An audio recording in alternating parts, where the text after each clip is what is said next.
ಈ ರೀತಿ ದುಡ್ಡನ್ನ ದರೋಡೆ ಮಾಡ್ಕೊಂಡು ಹೆಗಣ ತಿನ್ನ ಕೆಲಸ ಮಾಡ್ಕೊಂಡು ಇನ್ನೊಬ್ರು ತಲೆ ಕೆಟ್ಟಾಗ ಹೋಗ್ತೀರಾ? ಸ್ವಲ್ಪ ತೆಗೀರಿ ಎಲ್ಲ. ಯಾವ್ಯಾವ ಇಲಾಖೆನಲ್ಲಿ ಏನ್ ಪ್ರಿಯಾಂಕಾ ಖರ್ಗೆ ಅವ್ರು ಏನ್ ಬಹಳ ಮಾತಾಡ್ತಾರೆ ಎಲ್ಲದಕ್ಕೂ. ಅವ್ರ ಇಲಾಖೆಗೆ ಸಂಬಂಧಪಟ್ಟಿದ್ದು KRDL ಯಾರೋ 5 ಲಕ್ಷ ದುಡ್ಡು ಬಿಲ್ ಪೇಮೆಂಟ್ ಆಗಿಲ್ಲ ಅಂತೇಳಿ ಸೂಸೈಡ್ ಮಾಡ್ಕೊತಾನೆ. ಅದ್ರ ಬಗ್ಗೆ ಚರ್ಚೆ ಮಾಡಿದೀರಾ? ಅವೆಲ್ಲ ಫೇಕ್ ಅಕೌಂಟ್, ಅದನ್ನೇ ಹೇಳ್ತಾ ಇರೋದು. ಇದೆಲ್ಲ ಸುಮ್ಮನೆ ಬೆಳಗ್ಗೆ ದುಡ್ಡಲ್ಲಿ ಡ್ರಾ ಹೋಯ್ತು, ಮಧ್ಯಾಹ್ನ ಡ್ರಾ ಮಾಡ್ಕೊಂಡು ಎಲ್ಲಾದ್ರೂ ಉಂಟಾ? ಯಾರ ಅಪ್ಪನ ಮನೆ ದುಡ್ಡು 89 ಕೋಟಿ.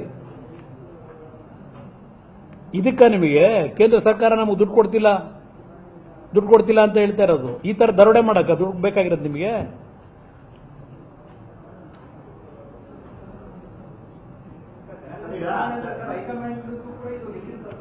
$200% ಡೆಲ್ಲಿ ಹೈಕಮಾಂಡ್ ನ ಮೂಗಿನ ನೇರದಲ್ಲೇ ನಡೆದಿರೋದು. ಅವ್ರ ಡೈರೆಕ್ಷನ್ ಮೇಲೆನೆ ಇದು ನಡೆದಿರ್ತಕ್ಕಂಥದ್ದು. ಇದು ಇದೆಲ್ಲ ಇನ್ನೂ ನಾಳೆ ರಿಸಲ್ಟ್ ಎಲ್ಲ ಬರಲಿ, ಚರ್ಚೆ ಮಾಡೋಣ. ಯಾವ SIT ರಚನೆ ಮಾಡಿ ಏನ್ ಮಾಡ್ತೀರಿ? ಯಾರ ಮೇಲೆ ಆಕ್ಷನ್ ತಗೋತೀರಿ?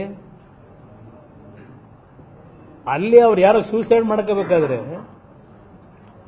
ಪರ್ಟಿಕ್ಯುಲರ್ ನಾಗೇಂದ್ರ ಅಂತಲೂ ಹೇಳಿಲ್ಲ. ಅಲ್ಲಿ ಒಬ್ಬ ಸಚಿವರ ಮೌಖಿಕ ಆದೇಶದ ಮೇರೆಗೆ ಅಂತಾರೆ. 36 ಜನ ಸಚಿವರವರಲ್ಲ ಅಲ್ಲಿ.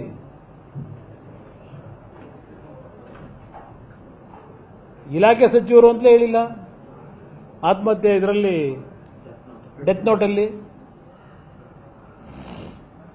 ಅದರಿಂದ ಇಲ್ಲಿ ಈ ವಿಷಯದಲ್ಲಿ ಸರ್ಕಾರವೇ ಜವಾಬ್ದಾರಿ ತಗೋಬೇಕಿಲ್ಲಿ. ಒಬ್ಬ ಮಂತ್ರಿದಲ್ಲ ಇದು. ಹಲವಾರು ಇಲಾಖೆಗಳಲ್ಲೂ ಇದೇ ರೀತಿಯಲ್ಲಿ ನನಗೆ ಒಂದು ಚರ್ಚೆ ಆಗೋದು, ಅಧಿಕಾರಿಗಳ ಮಟ್ಟದಲ್ಲೇ ದುಡ್ಡು ಈ ರೀತಿ ಸ್ವೇಚ್ಛಾಚಾರವಾಗಿ ಹಲವಾರು ಬೋರ್ಡ್ ಕಾರ್ಪೊರೇಷನ್ ಇದೇ ರೀತಿಯಲ್ಲಿ ದುಡ್ಡು ಲೂಟಿಯಾಗಿದೆ ಅಂತಕ್ಕಂಥ ಹೇಳ್ತಾರೆ. ಬಡವ್ರಿಗೆ ಹೋಗ್ಬೇಕಾದ ದುಡ್ಡು ಈ ರೀತಿ ನಡ್ಕೊಂಡು ಹೋಗಿದೆ ಅಂತಕ್ಕಂಥ ಹೇಳ್ತಾರೆ. ಅದರಿಂದ ಇಲ್ಲಿ ಮುಖ್ಯಮಂತ್ರಿಗಳೇ ನೇರವಾಗಿ ಹೊಣೆ ಹೊರಬೇಕು. ಇದನ್ನ ಬರೀ ಒಬ್ಬ ಸಚಿವರನ್ನ ತಲೆದಂಡ ತೆಗೆಯೋದಲ್ಲ, ಈ ಸರ್ಕಾರ ತಲೆದಂಡ ತೆಗಿಬೇಕು. ಇವತ್ತು ನೋಡೋಣ ಮುಂದೆ ಎಲ್ಲಿಗೆ ಹೋಗಿ ನಿಲ್ಲುತ್ತೆ.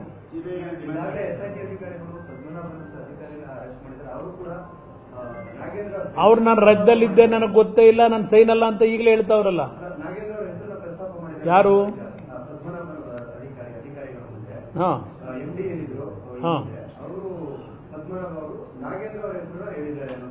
ಇಲ್ಲ, ಅದಕ್ಕೆ ಇಲ್ಲಿ ಹೇಳ್ತಾ ಇರೋದು ನಾಗೇಂದ್ರ ಒಬ್ಬರಿದ್ದಾರೋ ಇಲ್ಲ ಇನ್ಯಾರ್ಯಾರು ಸೇರೋರು ಇದರಲ್ಲಿ. ಪಾಪ ತೆಲಂಗಾಣದ ಜವಾಬ್ದಾರಿ ಯಾರ್ಯಾರು ವಹಿಸ್ಕೊಂಡಿದ್ರಿ?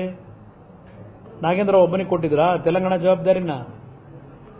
ಯಾರ್ಯಾರು ವಹಿಸ್ಕೊಂಡಿದ್ರಿ ತೆಲಂಗಾಣದಲ್ಲಿ? ಕೊಡಬೇಕಾಗಿತ್ತಲ್ಲ ಚಂದ. ಇಲ್ಲಿಂದ ಲೂಟಿ ಮಾಡಿ ಯಾರ್ಯಾರು ಎಷ್ಟು ತಗೊಂಡೋದ್ರಿ?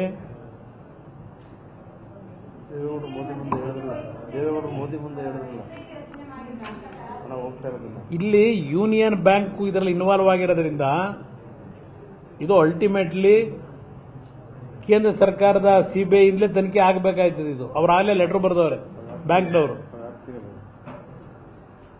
ಅಲ್ಲಿ ವ್ಯಾಪ್ತಿಗೆ ಬರುತ್ತಿದೆ ಅಲ್ಟಿಮೇಟ್ಲಿ. ಇದು ಮುಚ್ಚಾಕೊಳ್ಳೋದಕ್ಕೆ ಇದು SITನ ತರಾತುರಿಲಿ ಮಾಡ್ಕೊಂಡು ಎಲ್ಲೆಲ್ಲಿ ರೆಕಾರ್ಡ್ಗಳನ್ನ ಸುಟ್ಟಾಕ್ಬೇಕು. ಪೆನ್ ಡ್ರೈವ್ ತಗೊಂಡು ಹೋದ್ರಲ್ಲ ಅವ್ರ ಮನೆಯಿಂದ, ಚಂದ್ರಶೇಖರ್ ಮನೆಯಿಂದ ಪೆನ್ ಡ್ರೈವ್ ದಾಖಲಾತಿ ಎತ್ಕೊಂಡು ಹೋಗವ್ರೆ ಅಂತ ಬಂತಲ್ಲ. ಎಲ್ಲಿದೆ ಆ ಪೆನ್ ಡ್ರೈವ್? ಏನೋ ಇತ್ತೀಚೆಗಂತೂ ಈ ಪೆನ್ ಡ್ರೈವ್ ಕತೆ ಜಾಸ್ತಿ ಆಗ್ಬಿಟ್ಟವಪ್ಪ, ಅದೇನು ಗೊತ್ತಿಲ್ಲ. ಕನ್ನಡಿಗರ ಮೆಚ್ಚಿನ ನಿಮ್ಮ ನ್ಯೂಸ್ 18 ಕನ್ನಡ ಈಗ ವಾಟ್ಸ್ಆಪ್ನಲ್ಲಿಯೂ ಲಭ್ಯ.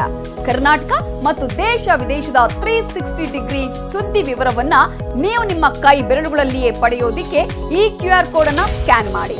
ನಮ್ಮ ಚಾನೆಲ್ ಅನ್ನು ಫಾಲೋ ಮಾಡಿ, ನೋಟಿಫಿಕೇಶನ್ ಆನ್ ಮಾಡಿ.